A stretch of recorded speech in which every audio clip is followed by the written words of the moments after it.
Okay, so someone sent this over, and it's really got me thinking, It's about international aid, Oh, okay.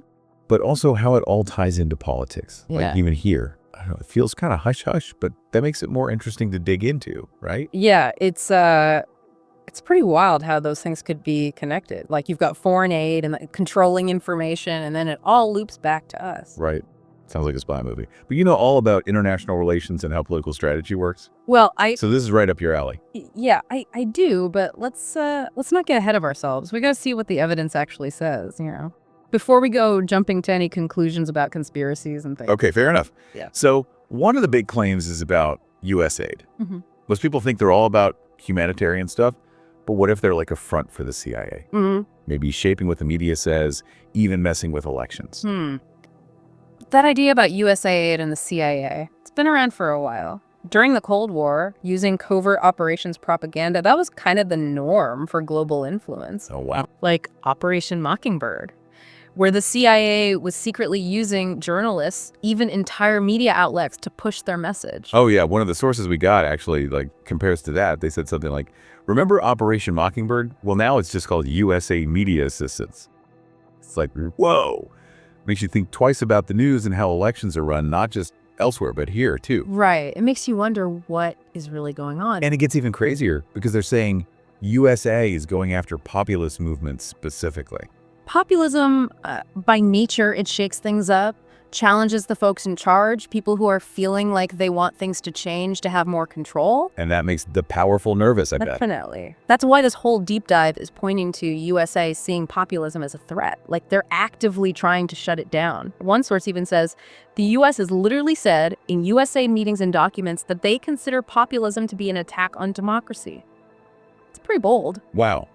So it goes way beyond just controlling information. It's like they're trying to rig elections around the world. They even point to specific elections, like in Brazil, where USA may have interfered. Yeah. Brazil has been fascinating politically. Bolsonaro's rise and fall, a lot of people called him a populist. It makes you wonder what's going on behind the scenes. Could USAID have been involved? It's hard to say for sure, but it's worth looking into. For sure, especially when you think about what it means for democracy, free speech. Mm-hmm. If a foreign aid group is messing with other countries' elections, does that make those elections even legit? Right. It definitely makes you question the legitimacy. It makes you wonder about foreign interference, if the people's voices are actually being heard. Then there's the whole issue of accountability, like who's calling the shots at USAID?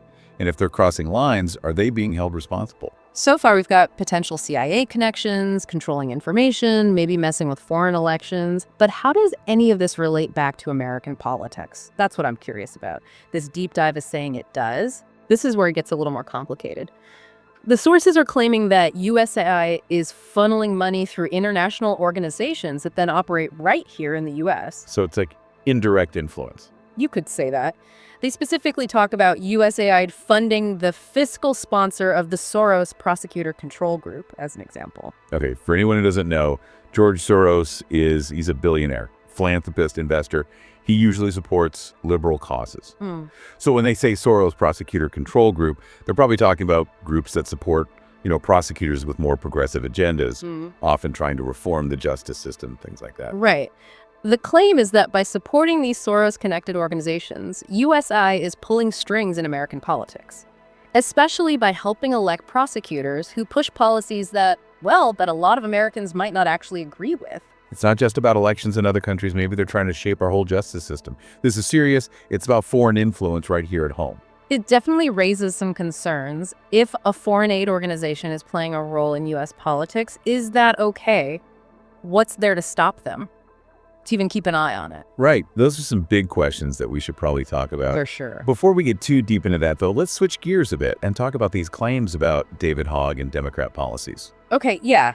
In this part of the deep dive, it's saying that the Democrat Party is sticking with these radical policies, even though they're not popular, which could hurt them in future elections, right?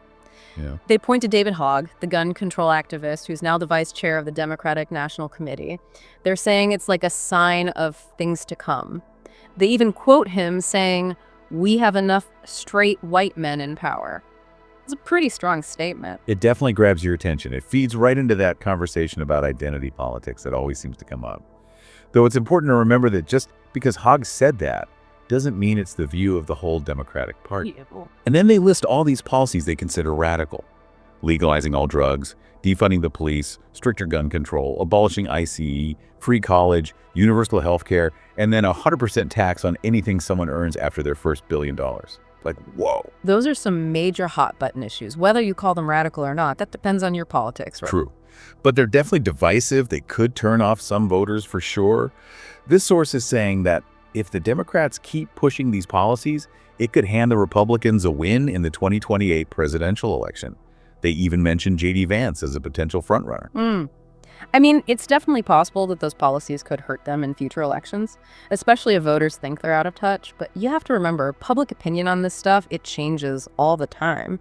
What seems radical now could be totally normal in a few years. That's true. It shows how important it is to really understand the nuances of these policy debates, the consequences, intended or not, of actually putting them into action. Absolutely. It's not as simple as just saying something is radical or mainstream. You need to have a real thoughtful discussion about what it could achieve, what the risks might be. I agree. So we've talked about the potential for USAID to have ties to the CIA, trying to control information, maybe even meddling in elections, not just abroad, but maybe here at home. Yeah, and then we jumped into this argument that the Democrat Party could be shooting themselves in the foot with these, what some people consider radical policies, potentially leading to a loss in the 2028 presidential election. That's a lot to unpack, but we're just getting started. Yeah, there's a lot more to discuss. So stick with us for part 2 of this deep dive, where we're going to go even deeper into these claims. We'll be looking at the wider context of information warfare and political strategies. We're also going to talk about what could happen if these policies were actually put into practice. We'll also talk about how important it is to think critically and be informed, especially in our world that's getting more complex and divided every day. Definitely. It's important to stay engaged. Stay tuned, because this deep dive has only just begun. Yeah, we're just scratching the surface.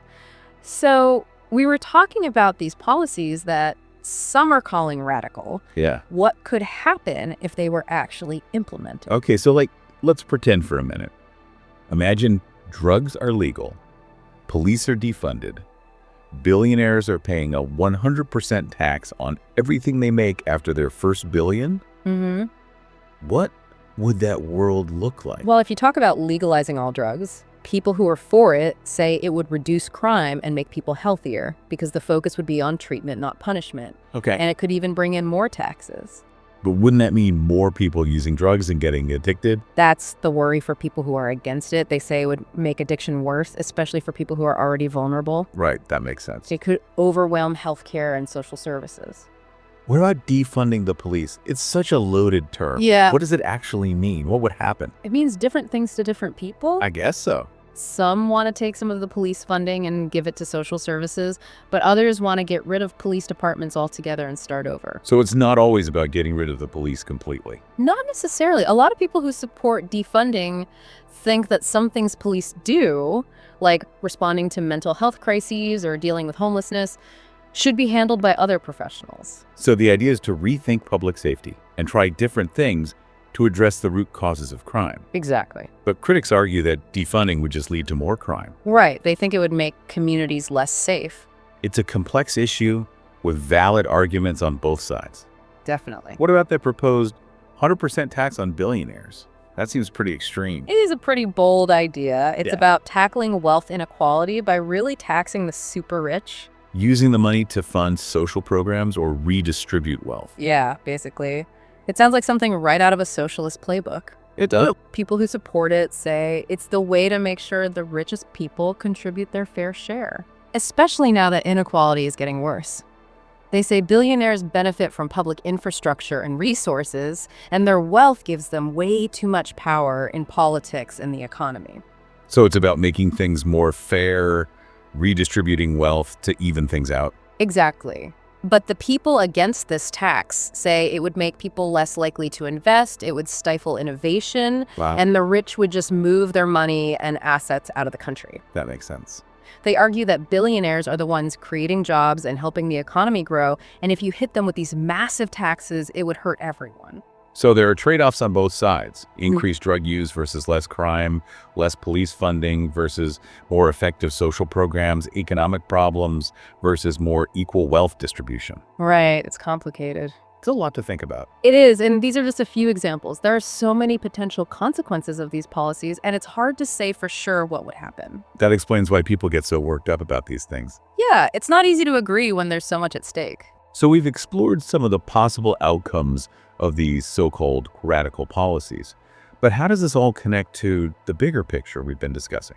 Well, if you think about it, we keep seeing this pattern of power dynamics and the control of information. You mean the idea that someone like USAID could be working behind the scenes to influence what people think and how elections turn out? Exactly. Whether it's interfering in elections in other countries, giving money to certain groups here at home, or controlling the news, it's all about maintaining power. And anyone who challenges that power structure, whether it's populist leaders or people who support these radical policies, they're seen as threats. It seems that way, but here's where things get interesting. Okay, I'm listening. What if calling these policies radical and calling the people who support them extremists is just another way to control information? You're saying it's a way to shut down dissent and make sure the powerful stay in control. Right. If you make certain ideas seem dangerous or crazy, you can push them to the fringes and control the narrative. So even the words we use, how we talk about these issues, can be a way to maintain power.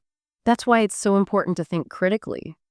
We need to be aware of how language is used to shape our opinions and to question the stories we're being told. So how do we do that? How do we navigate this world where information is constantly being manipulated? It starts with staying informed, looking for different points of view, and talking to people even when you disagree with them. So it's not just about taking in information, it's about questioning it, figuring out who's saying it and why, and looking at it from different angles. Exactly. And this applies to everything you see, from news articles and social media to what politicians say and even what people tell you in conversation. So you're saying we need to be skeptical about everything. That sounds exhausting. It doesn't have to be about constantly being on guard. Okay. It's more about developing a healthy sense of skepticism, getting into the habit of questioning and looking for different perspectives. Okay, so we're filtering information, checking sources, getting different perspectives. What else can we do to be more strategic? You also have to recognize your own biases. We all have our own ideas and beliefs that can influence how we see things. So we need to be aware of our own blind spots and be open to changing our minds. Exactly, even if it means questioning what you already believe. That's not always easy. Yeah. It's natural to hold on to your beliefs even when you see evidence that contradicts them. That's true, but that's where intellectual humility comes in. Okay. It's the ability to admit you might be wrong, to be open to learning from other people, and to change your mind when you see strong evidence. So critical thinking, different perspectives, intellectual humility, those are the tools we need. They are, and there's one more I would add. Engagement. Engagement. Yeah. I mean, getting involved in politics, voting, talking to our representatives. That's part of it, but engagement is bigger than that. Yep. It's about being active in your community, talking to people who have different opinions, and having constructive conversations. So it's not just about being informed, it's about participating, sharing your own views, and having meaningful conversations. Exactly. It's about realizing that we all play a role in shaping the narrative, the story that defines our world. That's a powerful thought. We're not just passively taking in information, we're actively shaping it. That's right. And that's both a responsibility and an opportunity. It's our responsibility to be informed, to think critically, and to engage.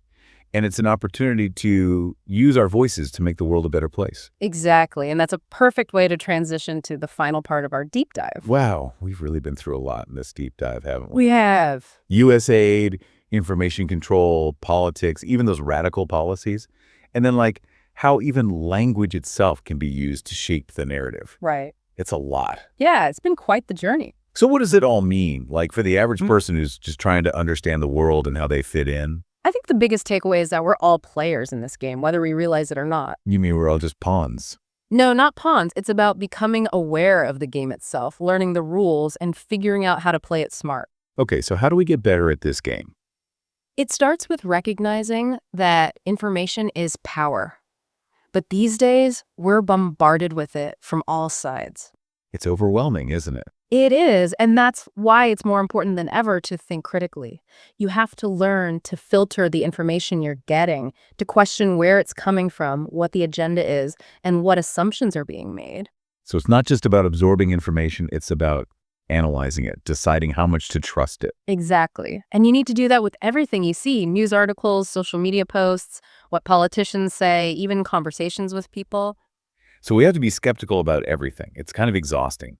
It doesn't have to be about being suspicious of everyone. Okay, good. It's about having healthy skepticism, making it a habit to question and look for different perspectives. So we're filtering, checking sources, getting different points of view, anything else. You also need to be aware of your own biases. Yeah. We all have our own ways of seeing the world that can influence how we interpret information. So it's about being aware of our blind spots, being willing to change our minds. Absolutely, even if it challenges your existing beliefs. It's tough to do that sometimes. We tend to cling to our beliefs even when the evidence doesn't support them. You're right, it's human nature. But that's where intellectual humility is important. Okay. Being able to admit you might be wrong, being open to learning from others, and changing your mind when you see strong evidence. So critical thinking, different perspectives, intellectual humility, those are the keys. They are. And I'd add one more. Engagement. Engagement. Like voting and contacting our representatives. That's a part of it, but engagement is bigger than that. Okay. It's about being active in your community, having conversations with people who have different views than you, and engaging in constructive dialogue. So it's not just about being informed, it's about being a participant, sharing your own views, and having meaningful conversations. Exactly. We all have a role to play in shaping the narratives that define our world. Wow, we're not just passively absorbing information, we're actively shaping it. That's right, and that's a huge responsibility. And a huge opportunity. We have a responsibility to be informed, to think critically, and to engage. But we also have the opportunity to use our voices to make the world a better place. Couldn't have said it better myself. So if information is power, and we have the power to shape information, then what kind of world will we create? That's something I want you all to think about. Keep asking questions, keep learning, and keep engaging. We'll see you next time on The Deep Dive.